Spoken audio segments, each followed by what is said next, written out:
Pernah nggak sih terbersit di pikirannya teman-teman? Etnis Tionghoa itu kan merantau ya di seluruh dunia, di berbagai negara. Kebanyakan etnis Tionghoa yang merantau di seluruh dunia banyak yang memegang ideologi Konfusianisme atau yang di Indonesia dikenal dengan Konghucu. Tapi kenapa etnis Tionghoa Indonesia yang disebut dengan Cindo itu banyak yang beragama Kristen dan Katolik? Yuk tak bahas di video ini. Tajian ni hao, namaku Intan, selamat datang di channel aku Dynasty. Kalau teman-teman suka sama kaos yang Intan pakai, new release bulan ini gambarnya adalah Cao Cao, peran utama antagonis. Ini Intan batin, ini orang antagonis kok banyak yang minta, banyak yang suka juga. Seperti biasa, ada polo shirt, ada kaos standar, kaos yang premium. Kalau teman-teman pengen tahu bedanya, ini nih linknya. Di deskripsi juga sudah Intan taruh. Open PO sampai tanggal 6, available di Tokped dan Shopee. Selain gambar Cao Cao juga ada karakter-karakter lain seperti Guan Yu, Zhuge Liang, Cao Zhenlong, Qin Shi Huang, kaisar pertama Tiongkok tuh, Hakim Pao, Kerasakti tuh lengkap, ada Tong Samcong sama Patkainya, Liu Fu, Three Brother, dan yang paling banyak kemarin di request sampai Intan majuin open PO nih, available marga glow in the dark warna emas sama yang hanje biasa. Ditunggu sampai tanggal 6 Agustus. Setelah close PO tidak bisa order lagi. Okay, let's start. Tahun lalu Intan pernah membahas seorang tokoh namanya adalah Konfusius. Dia tokoh yang lahir di tahun 500 sebelum Masehi. Dia adalah tokoh yang mengajarkan gebrakan-gebrakan kemanusiaan. Dari ajaran-ajarannya dia banyak mengubah mindsetnya orang, ngajarin orang gak curigaan, ngajarin orang bahwa pada dasarnya manusia itu baik. Buat teman-teman yang kepengen tahu lebih detail, ini linknya di deskripsi juga sudah Intan taruh. Kemarin, minggu lalu lebih tepatnya, baru saja Intan membahas legalisme. Legalisme itu ajaran lawannya ajaran Konfusius. Di legalisme itu pun Intan juga nyepil ajaran-ajarannya Konfusius.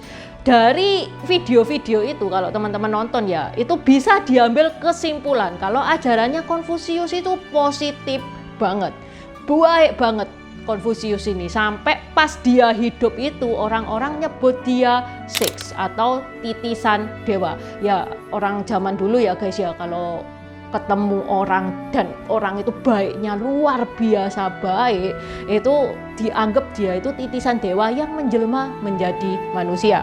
Makanya ada kepercayaan Konghucu yang diambil dari nama Konfusius. Namanya Konfusius itu Kongfuce. Dan aliran Konghucu ini itu kepercayaan leluhur Tiongkok. Meskipun etnis Tionghoa ini merantau ke seluruh dunia, mereka itu tetap membawa tradisi-tradisi mereka, tetap menerapkan ajaran leluhur-leluhur mereka. Makanya kebanyakan etnis Tionghoa itu memegang prinsip aliran Konghucu.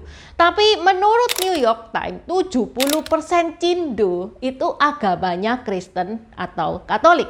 Kenapa? Awalnya perantau-perantau Tiongkok yang ke Indonesia pun itu juga memegang aliran Konghucu, juga melakukan aktivitas-aktivitas leluhur selayaknya etnis Tionghoa lainnya.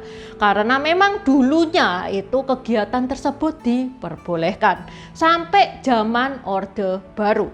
Pada tanggal 6 Desember 1967, Presiden Soeharto yang merupakan Presiden Indonesia pada saat itu mengeluarkan Inpres nomor 14 tahun 1967 tentang agama, kepercayaan, adat istiadat China yang dianggap menimbulkan pengaruh psikologi, mental, dan hambatan moral yang kurang wajar terhadap warga negara Indonesia dan dianggap ini menghambat proses asimilasi. Nah, pas zamannya itu guys, itu tidak ada sekolah Mandarin. tidak diperbolehkan melakukan perayaan-perayaan tradisional Tiongkok kayak Imlek, contoh lontong cap gomeh itu tidak boleh. Ya boleh sih, tapi cuman di rumah doang, tidak boleh hingar-bingar di jalanan, tidak boleh. Itu tertutup dan sebatas acara keluarga.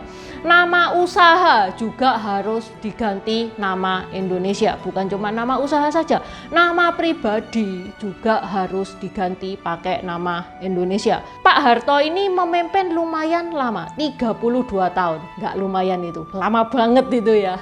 Dan selama beliau memimpin itu, agama Konghucu tidak diakui sebagai salah satu agama di Indonesia. Pemerintah Republik Indonesia cuman mengakui 5 agama, yaitu Islam, Kristen, Katolik, Hindu, Buddha.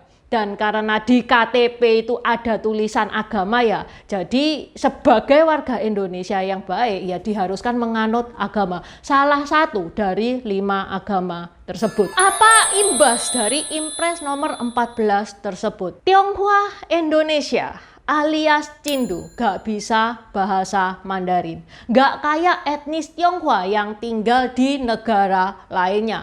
Sampai Cindo itu ada stereotip kalau Cindo itu malu-maluin, singkek gak bisa bahasa Mandarin, gak melestarikan budaya leluhur. Itu pandangannya etnis Tionghoa di negara lain terhadap Cindo. Yang paling parah itu Cindo-Cindo yang lahir di tahun 70-an sama 80-an. Kalau yang 90-an ini masih lumayan, masih ada beberapa yang bisa bahasa Mandarin. Soalnya setelah Orde Baru kan sudah bisa buka sekolah-sekolah Mandarin gitu kan.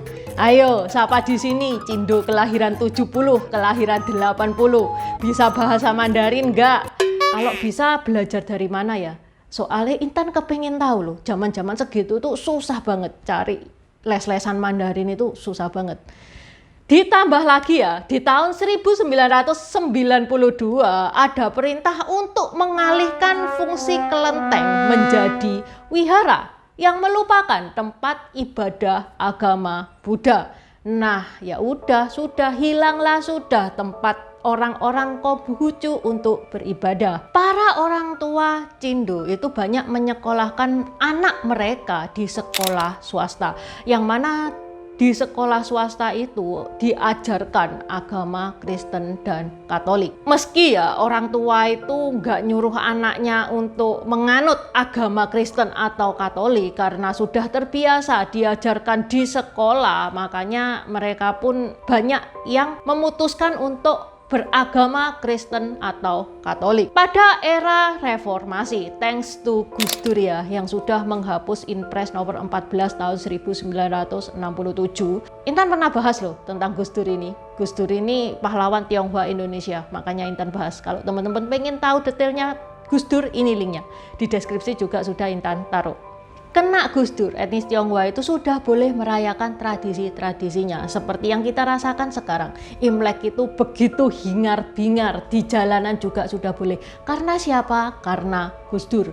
Juga sudah boleh buka kursus-kursus Mandarin, sekolah Mandarin, bahkan Mandarin juga sudah menjadi kurikulum di beberapa sekolah. Konghucu sudah diakui menjadi salah satu agama di Indonesia. Sekarang di Indonesia itu ada 6 agama, salah satunya itu Konghucu.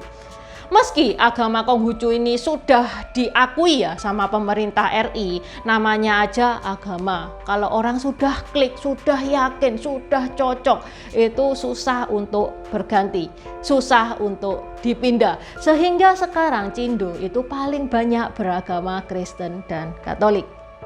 Oke, sampai di sini dulu bahasan Intan hari ini. Buat teman-teman yang mau diskusi, nambah-nambahin, silakan monggo coret-coret di kolom komentar.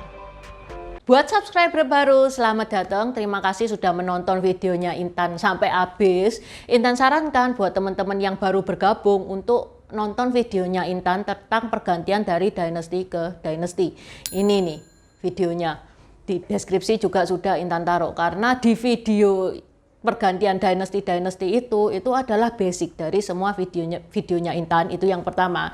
Yang kedua, video pergantian dari dinasti ke dinasti ini bakal sangat membantu teman-teman kalau misalkan teman-teman itu nonton film-film Tiongkok yang kuno-kuno itu bakal sangat membantu banget. Karena film-film Tiongkok itu nggak menceritakan secara jelas background kayak gimana. Terima kasih udah nonton channel ini sampai habis. Dukung aku terus berkarya dengan klik subscribe dan bunyikan lonceng di bawah ya guys.